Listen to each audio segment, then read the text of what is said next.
다큐멘터리 역사를 찾아서 제267편 참극으로 끝난 의종 보기의 꿈. 대왕 폐하, 내시 백소년은 국권을 농락하여 상벌을 제 마음대로 하였을 뿐 아니라 비밀리에 궁녀 무비와 추잡한 행동을 하였으며 사사로이 재물과 돈을 끌어모아 사욕을 채우고 있사옵니다. 지추 밀원사 최유칭은 그 세도가 한 나라를 움직일 정도이며 재물에 대한 탐욕이 끝이 없고 자기에게 아부하지 않은 자에 대해서는 반드시 중상을 일삼아 왔사옵니다. 백소년은 차명에 처하고 최유칭은 파직시키시옵소서. 지금 저자가 뭐라 하는 것이냐? 상소문은 불태우고 저자를 멀리 황주 판관으로 좌천시킬 것이니 당장 끌어내라! 의종이 임금 자리에 있을 때 국왕 측근 세도가들의 비행과 비리를 폭로하면서 그들을 차명에 처하거나 혹은 파직하도록 추상 같은 상소를 올렸던 이 인물을 기억하십니까? 문극겸이라는 문신이었습니다. 그렇다면 황주 판관으로 좌천된 이후에 그는 어떻게 되었을까요? 열전편 문극겸전에 해당 내용을 소개하면 이렇습니다. 문극겸이 황주에 부임한 뒤에 아전과 백성들이 그를 사랑하고 사모하게 되었으며 정사를 잘한다는 칭찬이 자자하였다. 그러나 고관과 근신 중에 그에게 묵은 원한을 품은 자가 있어 대수롭지 않은 과오를 크게 만들어 왕에게 파면할 것으로 요청하니 임금 역시 아직 예전의 노여움이 가시지 않았으므로 진주 판관으로 강직시켰다. 그런데 일군의 소관 관리들이 입을 모아서 대왕 폐하, 문극겸은 충직한 말을 하는 신하인데 어찌하여 거듭하여 외직으로 강직시킴으로써 말문을 막으려 하시옵니까? 이는 온당치 않사옵니다. 이렇게 상소하자 의종은 하는 수 없이 그를 불러올려 한문지후로 임명했다가 뒤에 전중 내급사로 승진시켰다. 이렇게 해서 문극겸은 의종 말년에 다시 궁궐로 돌아와서 종육품 벼슬인 내급사로 근무하다가 1170년에 무신의 난을 만났던 것이죠. 난이 일어났을 때 문극겸은 무신들을 피해 도망쳐 숨었다. 그런데 한 병정이 그의 뒤를 추격하여 체포하여 여러 장군들 앞으로 데리고 갔다.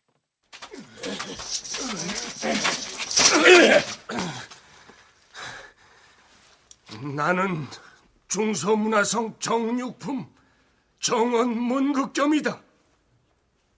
대왕 폐하께서 내가 간하는 말을 듣기만 하셨어도 어찌 오늘날의 참극을 맞이했겠느냐. 신하로서 내 잘못 역시 작다 하지 못할 터 내 목을 치겠다면 기꺼이 내놓겠다. 대신에 잘 드는 칼로 단번에 죽여주길 바라노라. 장군들 역시 그의 이름을 예전에 들은 바가 있는지라 문극겸을 죽이지는 않고 궁성에 가두어 두었다.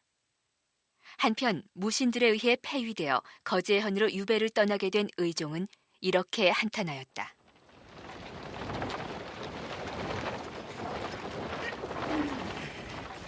내 진작에 문극겸의 말을 들었던들 이처럼 욕을 당하지는 않았을 터인데. 이후 이의방 등 무신난 주도 세력이 정권을 잡게 되었을 때 문극겸은 종사품의 어사중승으로 승진했다가 상장군을 겸한 재상에 오르는 등 출세가도를 달리게 됩니다. 바로 이 문극겸의 사례는 무인들이 난을 일으켜서 권력을 장악한 다음 무신 정권을 출범시켰을 때 어떤 성향의 문신들이 살아남아서 거기에 참여하게 되었는지를 알아볼 수 있는 실마리를 제공하고 있습니다.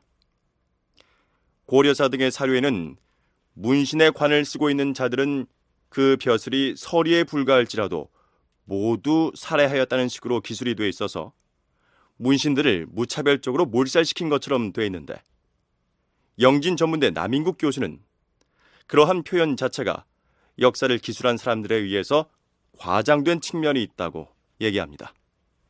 실제로 무신난 당시에 화를 당했던 문신들을 분석해 볼 때 정계에서 배제되거나 그다음에 일반 백성들에게 선정을 베풀었거나 무인들에게 친근감을 가지고 있었던 존재들은 대다수 살아남습니다. 그래서 우리가 그 난 자체를 지나치게 이제 평가하는 과정 속에서 많은 문신이 죽었다. 물론 그 죽은 당시에 화를 당했던 인물들 보면 대부분 의존과 더불어 정치적 행동을 같이 했던 인물들이 화를 당했을 따름이고, 상당수 많은 문신들은 살아남았습니다. 그래서 그들이 미약하나마 권력에 직접 참여해서 어떤 정책 결정권을 가진 건 아니었지만은 그들에게 주어진 일정한 역할을 하고 있었던 부분이고요. 문극겸 등 살아남았던 문신들이 무신정권 하에서도 미약하나마 일정한 역할을 했다고 했는데요. 남인국 교수의 표현처럼 그들의 역할은 글자 그대로 미약했습니다. 명종이 즉위한 지 3년째 되던 서기 1173년.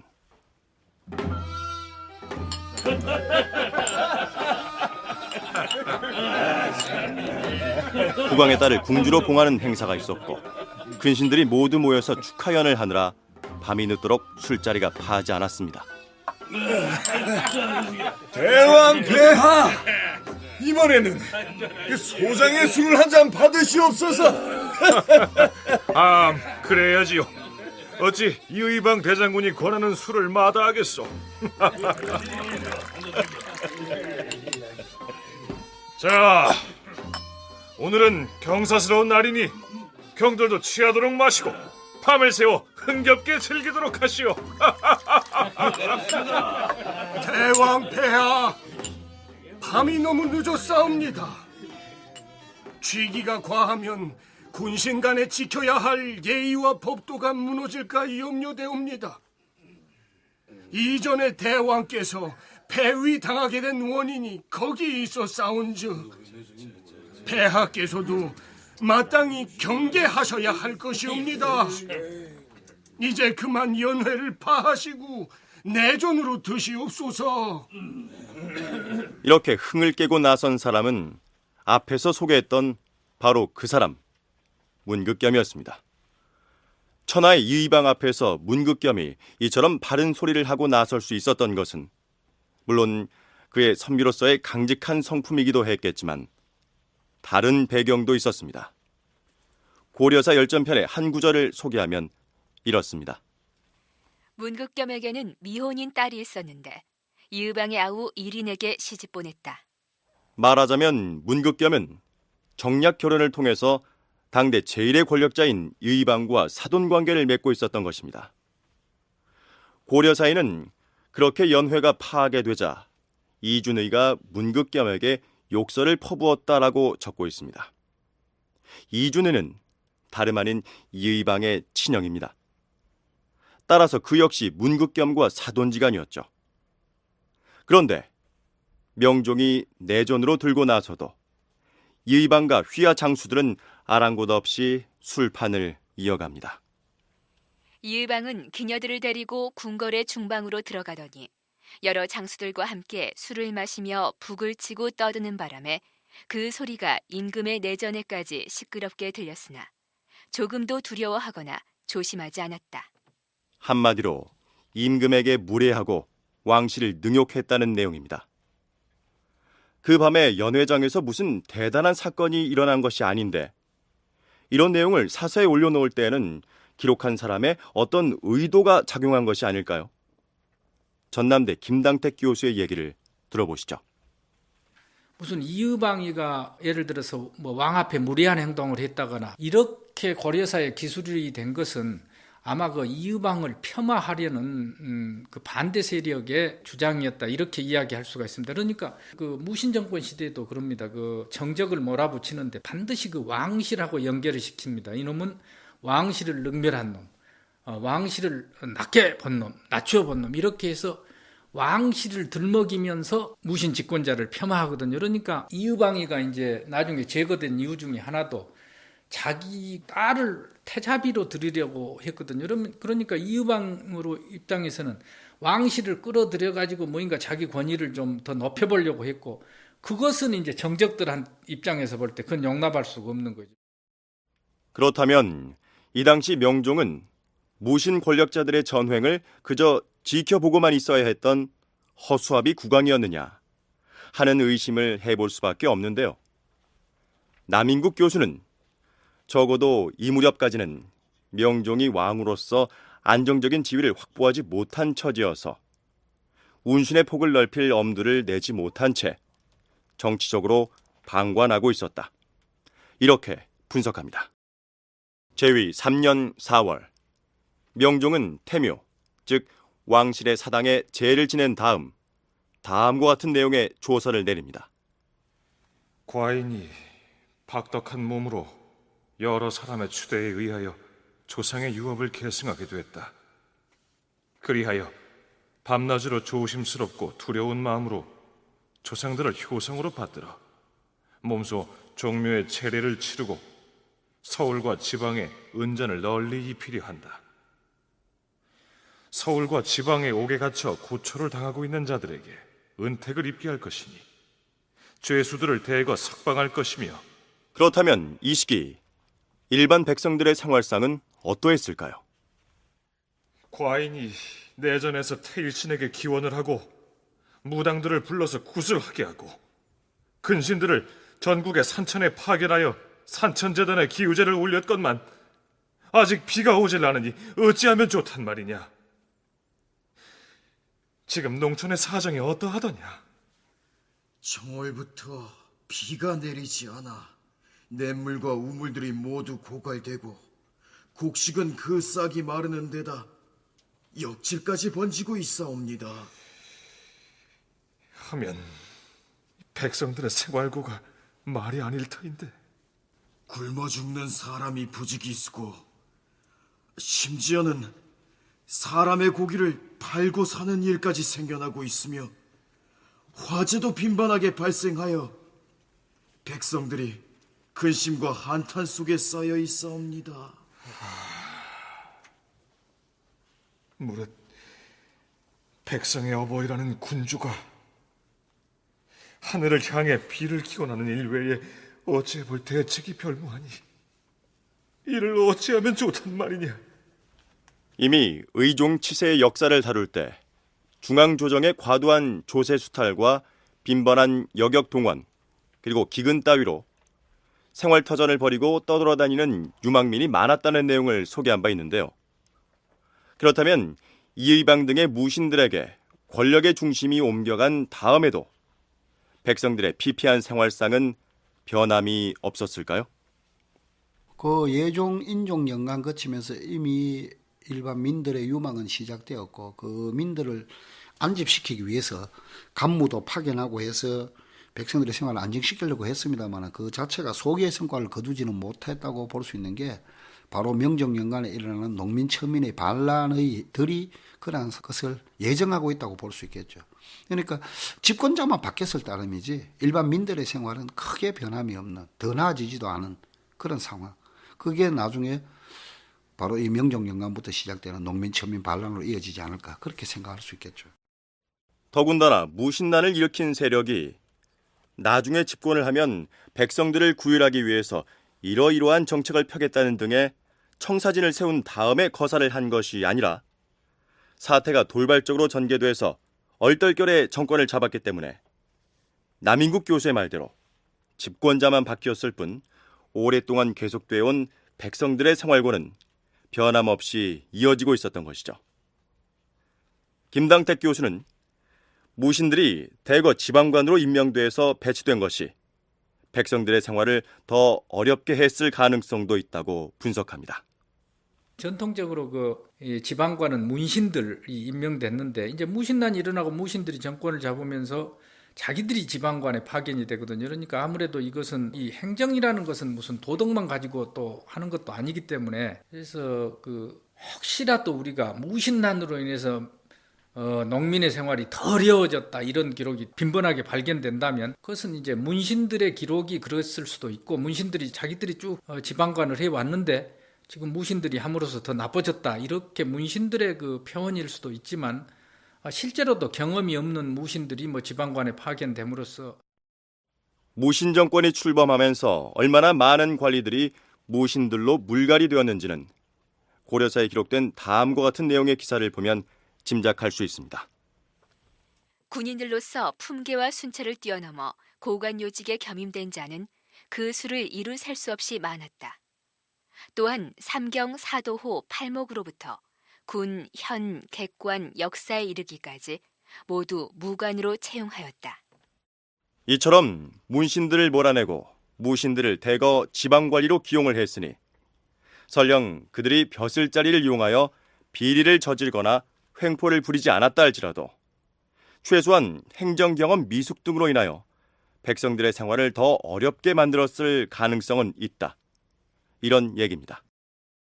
서기 1173년 9월 도대체 무슨 일로 이토록 급히 중방을 소집하는 것이오? 아주 위중한 사태가 발생하였습니다. 위중한 사태라니. 자, 대장군과 상장군들이 다 모인 것 같으니 반란 세력을 도평할 계책을 한시 앞에 세워서 군사를 움직여야 합니다. 아니, 반란이라 하였소. 반란이요? 어디서 누가 말이오? 동북 병마사 간이대부 김보당이 저쪽 동계에서 군사를 움직였다는 소식이요. 뭐라? 김보당 그자와 결국 듣기로는 나 이의방과 정중부 문화평장을 죽이고 거제현에 가 있는 전황을 복위시키기 위해 군사를 일으켰다고 선전을 하는 모양이요. 아니, 김부당 그자는 동계에 있는데 거제에 귀양가 있는 전황과 어찌 통한단 말이오? 애당초 김보당은 정오부 민 녹사 이경재 그리고 장순석과 함께 반역을 모의했는데 이미 장순석과 유인준을 남루 병마사로 임명하여 거제현에 있는 의정을 호종하여 경주로 이동하게 하였고 배윤재를 서해도 병마사로 그리고 한원국을 동북면 병마사로 임명하여 이미 전투태세에 나선 모양이요. 그러면 우리도 관군을 신속하게 편성해서 도평에 나서야 할 게 아니겠소? 더욱 시급히 막아야 할 것은 반역의 무리들이 거제현에 있는 폐위된 왕을 호종하여 경주로 데려간 다음에 그곳을 본거지로 세력을 키우는 것을 분쇄하는 일이요. 누구에게 책임을 맡기는 것이 좋겠소? 이전의 왕을 도모하는 일인데. 지금 우리는 명종 제위 3년째 되던 해에 발생한 김보당의 난에 대해서 그 대처 방법을 논의하는 중방의 긴급 대책 회의 장면을 듣고 있습니다. 이 시기에는 물론 무신난을 주도한 이의방이 가장 막강한 실권자였다고 할 수 있으나 그렇다고 모든 군사력을 이의방이 독단으로 좌지우지할 수 있었던 것이 아니라 상장군과 대장군들의 협의체인 중방의 논의 과정을 거쳐서 행사했을 것으로 보입니다. 김당택 교수의 설명을 들어보시죠. 무신난 이후에는 상장군, 대장군들이 모여서 정치를 행하는 그러니까 이의방이나 이런 인물들이 중방의 일원으로 말하자면 정권을 장악한 거이지 중방을 무시할 수는 없었다 이렇게 이야기할 수가 있겠습니다. 이 중방이 어떤 권한을 행사하냐면은 반란이 일어났을 때 그 반란을 진압하는 그런 역할을 중방이 합니다. 그러니까 반란을 진압한다는 것은 국가의 가장 최고의 권력기구인데 말하자면 우리나라 옛날 무슨 중앙정보부 이런 식으로. 참고로 간이대부 김보당이 군사를 일으킨 동북면은 지금의 함경 남북도 지역에 해당합니다. 그렇다면 이의방과 정중부 등 무신 정권의 집권자들에 대항하여 난을 일으킨 김보당은 어떤 인물이었는지 남인국 교수의 얘기를 들어보시겠습니다.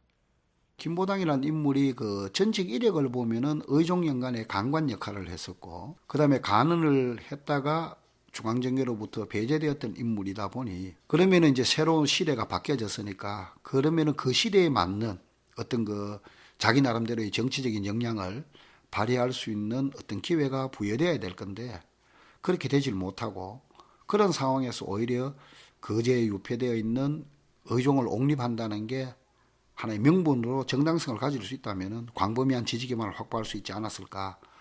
그래서 아마 의종 복위와 관련되는 움직임을 전개했을 거고, 그래서 아마 자기 자신의 측근의 인물을 거제도로 보내서 의종을 경주까지 데리고 오게 합니다마는, 김보당은 무신정권이 성립된 직후에 우간이로 임명되었는데 좌간이 김신은 등과 함께 국왕에게 이런 상소를 올린 것으로 돼 있습니다.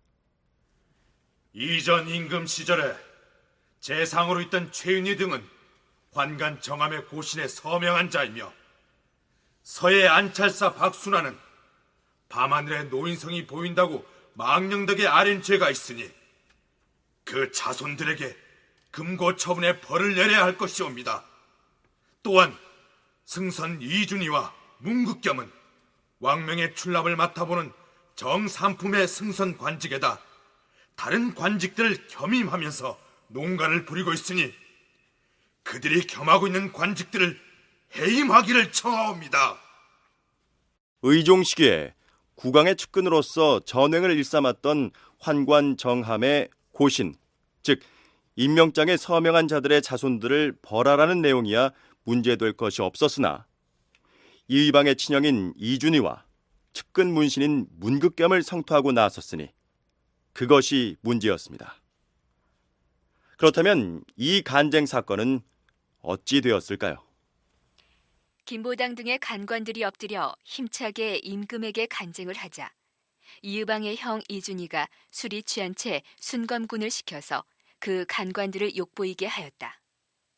그 소식을 듣고 왕이 이준희를 불러서 화를 풀도록 위로하고 간관들을 좌천시켰다. 이런 일이 있었던 것입니다.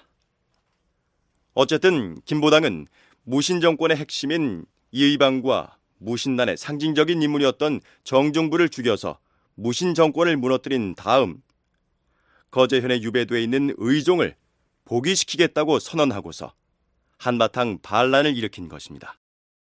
그렇다면 이의방과 정중부 등이 포진한 중방의 회의에서는 김보당의 난에 대한 진압군 책임자로 누구를 선택했을까요? 장군 이의민은 들으라. 예, 대장군 나리. 산원 박존희와 함께 군사를 인솔하여 당장 남쪽으로 출격하라.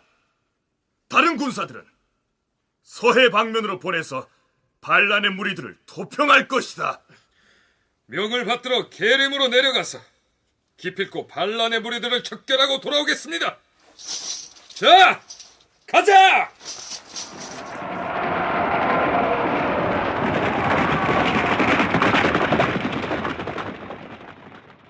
정중부와 이의방에 의해 경주 지역으로 파견된 진압군의 총사령관은 이의민이었습니다. 자, 그렇다면 이의민이 어떤 인물인지 열전편의 이의민전에 기술된 내용을 잠시 소개하도록 하겠습니다.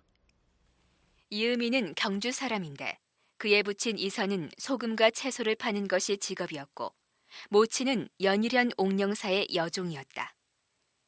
이의민이 어렸을 적에 부친인 이선이 꿈을 꾸었는데 이의민이 푸른 옷을 입고 황룡사 구층탑에 올라갔으므로 그는 그 아이가 커서 반드시 귀인이 되리라 생각하였다.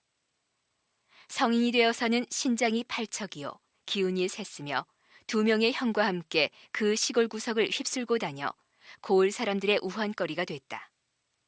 안찰사 김자양이 그들을 잡아가던 뒤 고문을 해서 2 형은 옥중에서 죽었으나 이의민은 죽지 않았다.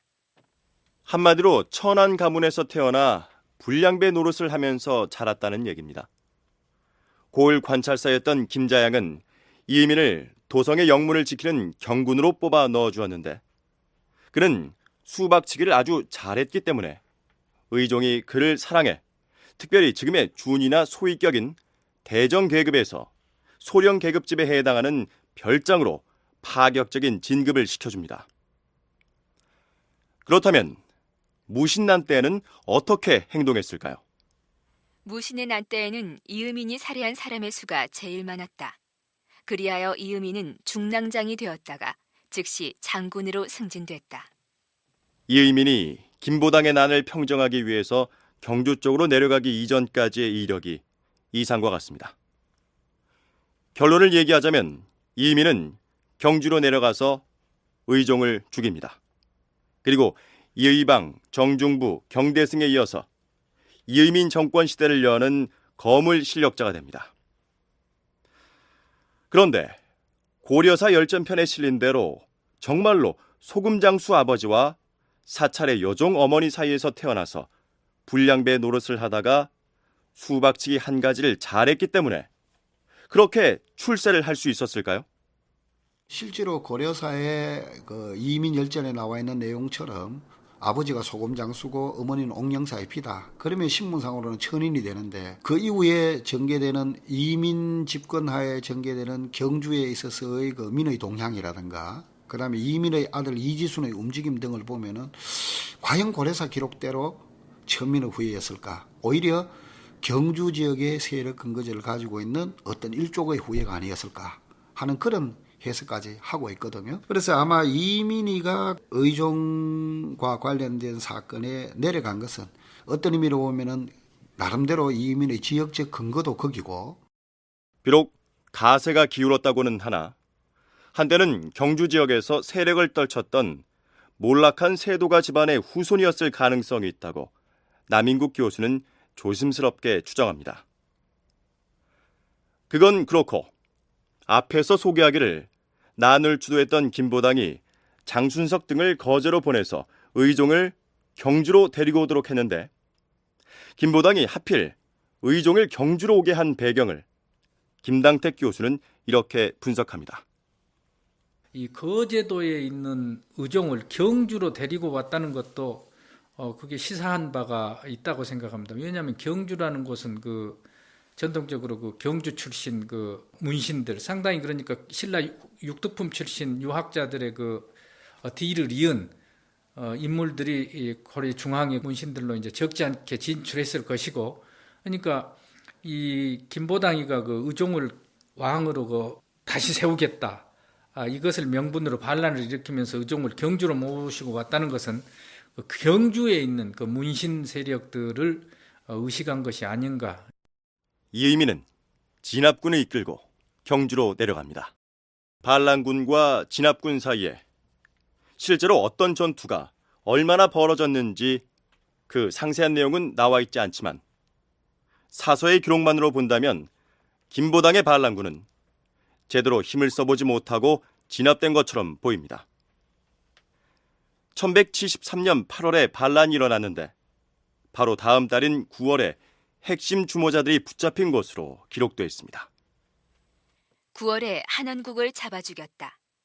이어서 안북 도호부에서 김보당 등을 잡아 서울로 보내왔다. 김보당 내 이놈!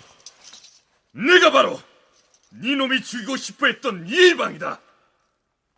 유감스럽게도 네 놈이 이 저작거리에서 내 칼에 먼저 죽어줘야겠다. 이의방은 김보당 일당을 저잣거리에서 죽였으며 일체의 문관들도 다 죽였다. 이렇게 해서 반란을 주도했던 김보당은 그가 타도하고자 했던 이의방의 칼에 의해 목숨을 잃게 됩니다. 고려사가 이 대목에서 또 일체 문관들을 다 죽였다고 기술한 건 역시 이의방 등의 무인들에 의해 상당수의 문신들이 희생됐다는 점을 과장해서 서술한 표현이겠죠. 그렇다면 남쪽으로 내려간 진압군은 어떻게 됐을까요? 이의민이 이끄는 군사 외에도 남쪽으로 진군로를 잡은 또 다른 진압군 부대가 있었습니다. 이의방의 사촌형인 낭장 이춘부와 역시 같은 낭장 계급인 두경승이 이끄는 군사가 그것이었습니다. 이의방은 그의 종형 이춘부와 두경승을 남로 선유사로 임명하여 군사를 지휘하게 하였는데 이춘부는 성질이 매우 포악하였다. 이 지역에 사는 자들은 모두 역도들과 한패가 되어 반역에 동조한 자들이다. 앞뒤 가릴 필요 없이 닥치는 대로 모조리 목을 베어라. 그래서 무고한 희생자들이 많이 나오자 두경승이 나서서 말렸다. 우리가 처음 군사를 움직여 여기 왔을 때는 지방의 군대들이 반역을 도모하고 주와 군이 적들로 연결되어 평정하기가 몹시 어렵던 때였사옵니다. 그러나 이제는 반란군 괴수가 이미 섬멸되었습니다. 지금은 관군이 온다는 소문만 듣고도 손을 들어 명령에 복종하겠다고 나서는데 그들을 무차별로 죽여서야 되겠사옵니까? 지금부터는 모두 관대하게 처분하여 죄값이 무거운 자들만 처단하기로 하시지요. 이춘부가 두경승의 얘기대로 하였더니 남방 사람들이 기뻐서 복종하였다. 나중에 반란군 진압을 마치고 귀환하였을 때 이춘부가 말했다. 처음에는 당신이 비겁한 사람인 줄만 알았어. 그런데 알고 보니 두경승 당신은 성품이 관우하고 근신하여 능히 큰 사업을 완수할 인물이다 생각했지요. 당신의 말을 듣지 않았다면 반란 진압도 어려웠을 것이고 나 자신도 불의에 빠졌을 것이요. 그렇게 해서 두 사람은 생사를 같이 하는 친구가 되기로 맹세하였다. 그런 얘기입니다. 그럼 이번엔 드디어 이의민이 이끄는 군사를 따라서 경주 쪽으로 가보기로 할까요?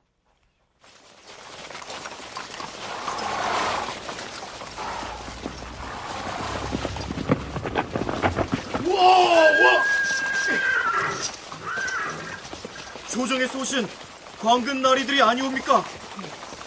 행문을 멈춰라! 그렇다.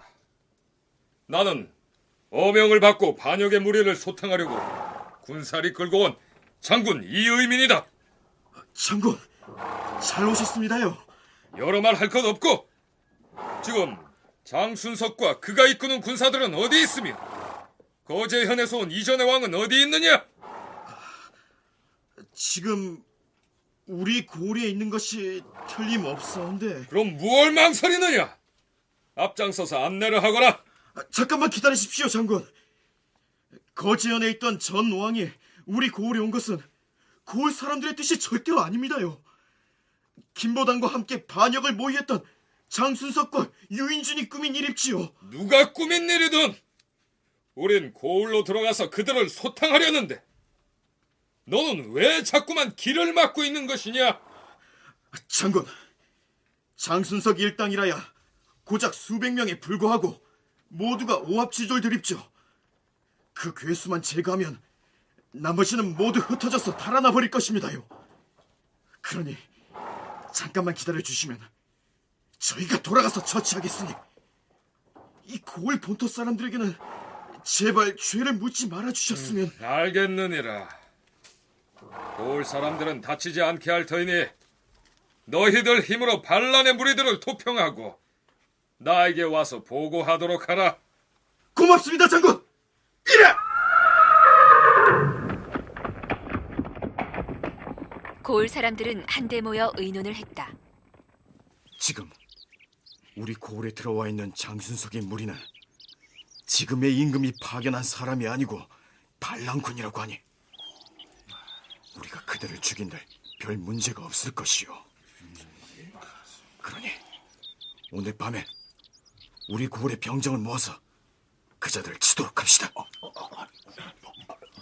우리 고을 사람들이 다치지 않으려면 그리 해야 합니다. 내 말 알아듣겠소? 어쩔 수 없죠. 좋습니다. 고을 사람들은 병정을 모아서 그 밤으로 포위 공격을 감행하여 수백 명을 죽이고 죽은 자의 머리들을 도로의 좌우편에 줄을 지어 늘어놓고 이의민이 오기를 기다렸다. 그리고 이전의 왕이었던 의종은 객사에 가둬두었다. 앞에서 두경승이 이춘부에게 무고한 살상을 못하게 간청했다는 대목과 경주 사람들이 무고한 학살을 당할까봐 겁을 내어서 스스로 반란군을 무찌르겠다고 나섰다는 고려사의 기록으로 미뤄볼 때 백성들이 무신정권 집정자들의 무력 행사에 대해서 평소에 얼마나 공포심을 가지고 있었는지를 짐작할 수 있지 않습니까? 어쨌든 이렇게 해서 김보당에 난 진압작전은 끝이 났습니다. 아니, 한 가지 절차가 더 남아 있었습니다. 주민들에 의해서 객사에 갇힌 의종을 어떻게 처리할 것인지가 남아있는 과제였습니다. 장군, 지금 객사에 가두어둔 예전의 대왕폐하를 어찌할까요? 내가 본시 경주 출신이어서 이곳 지리를 잘 안다. 저쪽에 가면 곤원사라는 절이 있을 것이다. 그 절 북쪽에 저수지가 있지 않느냐? 맞습니다요, 장군. 그 저수지 2개다 폐위된 왕을 데려다 놓거라. 고려사 열전편 이의민전에는 의종이 어떻게 최후를 맞이했는지를 이렇게 기술하고 있습니다. 이의민은 의종을 못가로 데려다가 술을 몇 잔 올리고 난 다음 왕의 등뼈를 부러뜨려 꺾었는데 손을 대자 부스러지는 소리가 났다. 이를 보고 이의민은 껄껄대며 웃었다.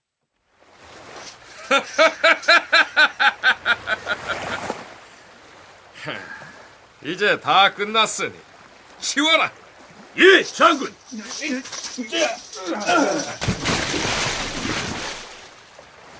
박존이는 그 시체를 이불에 말아서 가마솥 2개를 합친 틈에 끼워서 연못 속에 던져버렸다.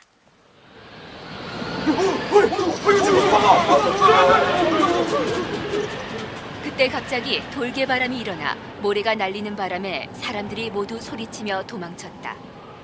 그 절에 헤엄 잘 치는 중이 물속으로 들어가서는 가마솥만 떼어가고 시체는 버렸는데 시체가 물가로 나와서 여러 날 있었으나 물고기나 새들이 감히 해치지 못하였다. 의종 시절에 부호장을 지냈던 필인과 몇몇 사람이 비밀리에 저수지로 찾아와 관을 마련하여 언덕에 묻었다. 고려사 열전편 이의민전에 기록되어 있는 고려 제18대 임금 의종의 최후에 관한 내용이 이상과 같습니다. 이 의종이 이의민이를 끌어다가 국왕의 시부대에 앉혀준 장본인입니다. 그러니까 경주에서 깡패짓을 하고 아주 신분도 천한 이의민이를 데려다가 국왕의 시부대에 넣어준 인물이 의종인데 무신난이 일어나자 도리어 이제 이의민이는 경주에 가서 이제 의종을 죽이는 역할을 이의민이가 담당합니다. 그것은 이 왕이라는 게 의종이라는 인물이 어떤 왕조를 상징하는 그런 존재라고 생각한다면 그런 의종을 죽였다는 것은 이의민이는 어떻게 보면 고려 왕조 자체를 부인하는 무슨 큰 변화를 기도한 그런 인물이라는 조금 확대 해석도 가능하지 않을까. 애당초 반란을 주도했던 김보당은 거제도에 귀양가 있던 의종과 사전에 모의를 한 것 같지는 않아 보입니다. 의종이 무신의 난으로 억울하게 폐위됐다고 믿는 사람들이 많을 것이란 판단 아래 의종 보기를 명분으로 내걸면 많은 사람들이 호응을 할 것이란 생각으로 그를 경주로 데리고 왔겠죠.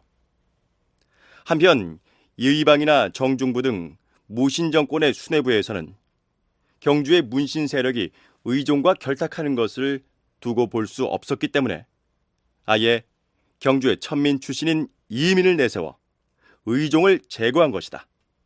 일단 이렇게 해석할 수 있을 것입니다.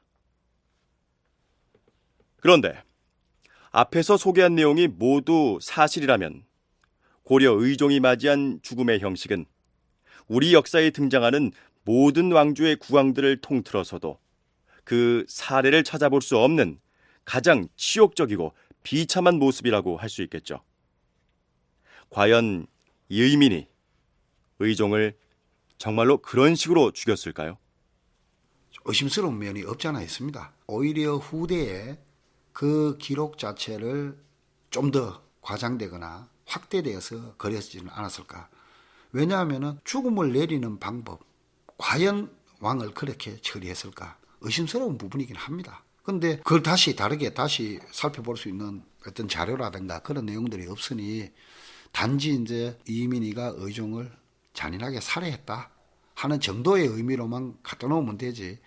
그 목을 부르고 뭐 등등 이래서 좀 시체도 잔인하게 다루는 그런 내용은 조금 과장되었다고 봐야 되지 않을까. 열전편과는 달리 고려서의 세가편에는 무슨 등뼈를 부려뜨렸다느니 그런 표현은 없고, 이음인이 전황을 고넌사 북쪽 연못가에 내어다 놓고 술을 2잔 권하고 드디어 죽였다. 이렇게만 돼 있습니다. 이 의민이 아무리 무지막지한 성품을 지녔기로 천하를 호령하던 일국의 임금을 죽인다는 것만도 어마어마한 일일진데, 더군다나 자신을 발탁해서 승진시켜주기도 했던 국왕을 그런 식으로 잔인하게 죽였다는 것은 설득력이 약해 보입니다. 최소한 이런 대접은 하지 않았을까요? 대왕폐하, 마지막으로 올리는 잔이옵니다. 소인의 술 한 잔 받으시옵소서.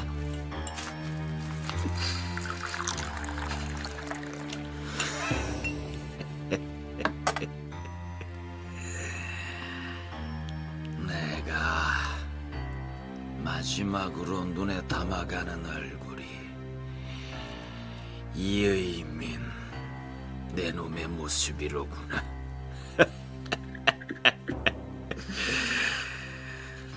수박치기를 잘하던 너를 어여삐 여겨 곁에 두고 싶어 했는데 내 손에 저승으로 갈 수 있게 됐으니 그나마 다행이로구나. 대왕폐하.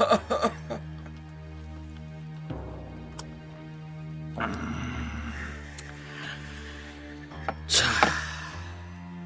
이제 주저 말고 내 목을 쳐라.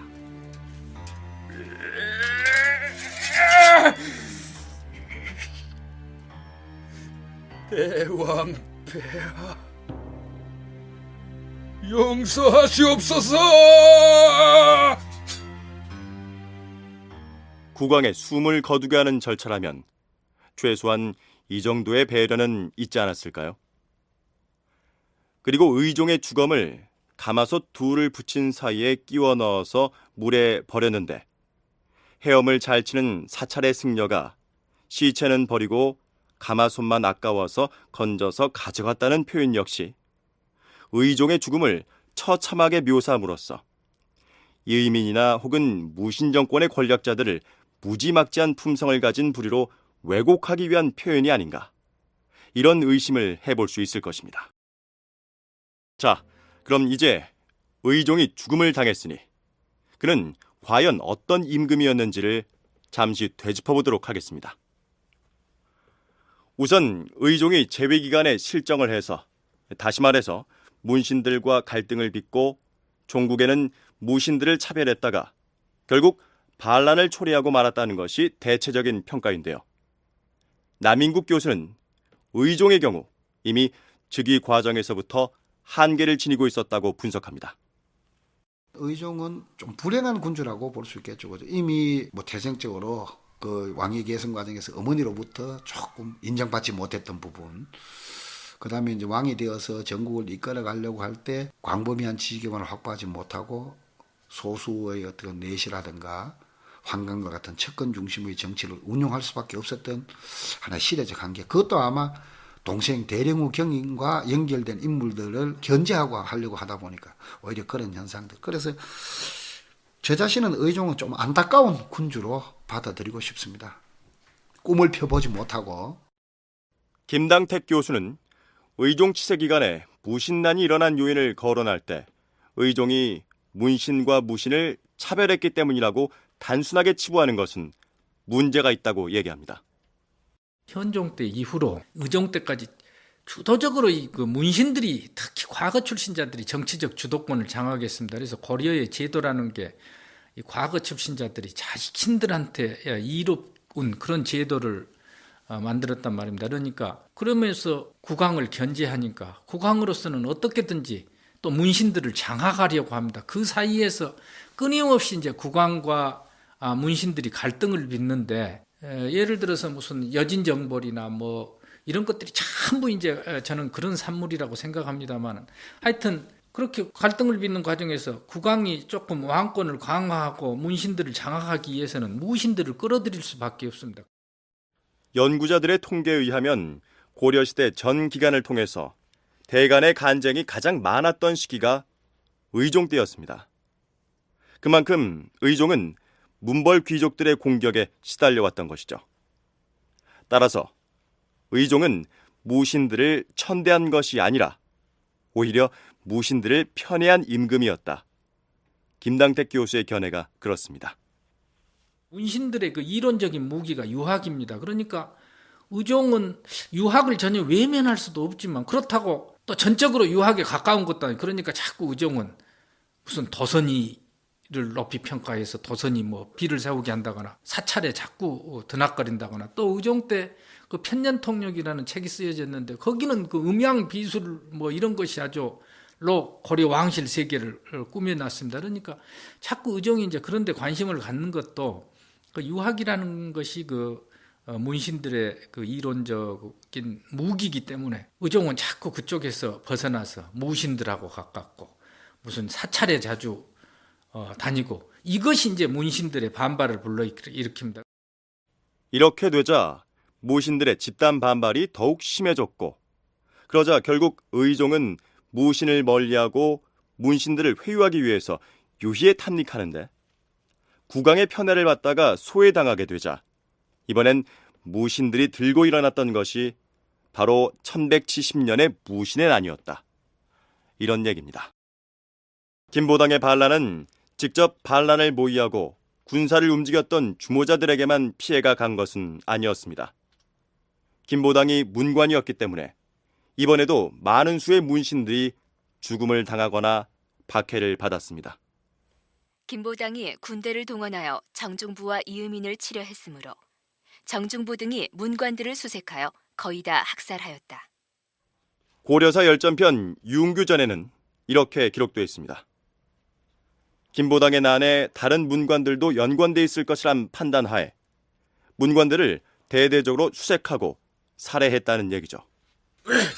저쪽에도 문관이 있다. 저자를 포박하자.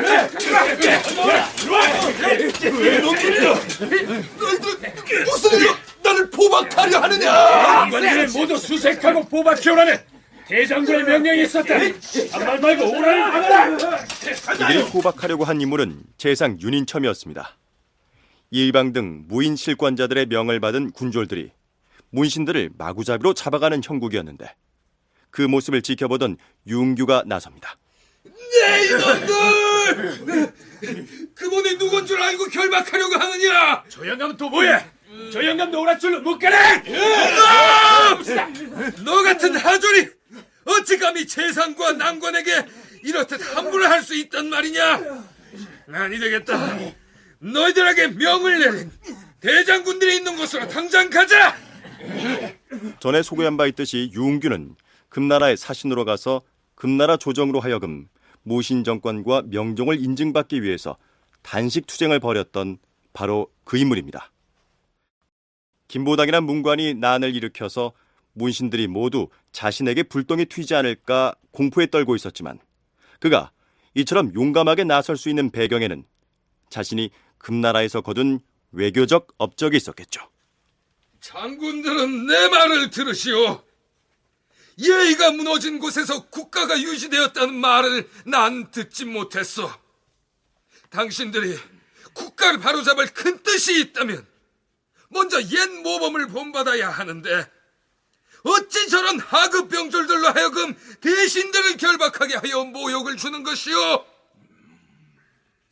병졸들이 결박하려 한 윤인첨은 그 지략이 국가 대계를 이어가는데 반드시 필요한 인물이니만큼 혹시라도 나라에 대사변이 닥친다면 그가 없으면 아니 될 것이오. 뿐만 아니라 이번 반란 사건과 관계가 없는 무고한 사람들을 죽인다면 반드시 재앙이 오고 말 것이오. 경인년에 유공이 금나라 황제에게 가서 강직하고도 지혜롭게 우리 고려의 실상을 고하지 못하였다면 우리들은 아마도 모두 큰 화를 당하였을 것이오. 윤규공은 자리에 앉아 우리들의 절을 받으시오. 큰 화를 당할 뻔했던 윤인첨은 유은규의 당찬 일갈 때문에 결박에서 풀려날 수 있었습니다. 윤인첨의 경우야 그렇게 목숨을 보전했다지만 김보당 반란 사건 때 역시 아주 많은 문신들이 살해되었던 모양입니다. 그때 많은 문신들이 죽음을 당했으므로 안팎의 인심이 흉흉하여 금방 어찌 될지 모를 지경이었다. 이때 낭장 김부가 정중부와 이의방에게 이렇게 제안하였다. 자고로 하늘의 뜻은 헤아릴 수 없고 사람의 마음 또한 예측할 수 없는 것입니다. 힘만 믿고서 의를 헤아리지 못한 채 의관을 갖춘 선비들을 모조리 풀베듯이 죽여버린다면 세상에 어찌 김보당 같은 사람이 또 나오지 말란 법이 있겠습니까? 우리 무신들 가운데서 결혼 안 한 아들이나 딸을 두고 있는 사람들은 문신들 집안과 혼인을 맺어서 문신들의 마음을 안정시키는 것이 좋을 것입니다. 김부가 이렇게 제안을 하고 나서자 여러 장수들이 그 말을 쫓았으며 김보당의 반란에 대한 장수들의 화도 풀리게 되었다고 고려사 조례는 기술하고 있습니다. 한마디로 말해서 민심 수습 차원에서 권력을 쥐고 있는 무신들이 불안에 떨고 있는 문신들과 정략 결혼으로 인연을 맺어두자, 이런 얘기죠. 무인과 문인의 통혼은 무인 집권기 후반으로 갈수록 더욱 활발하게 나타납니다.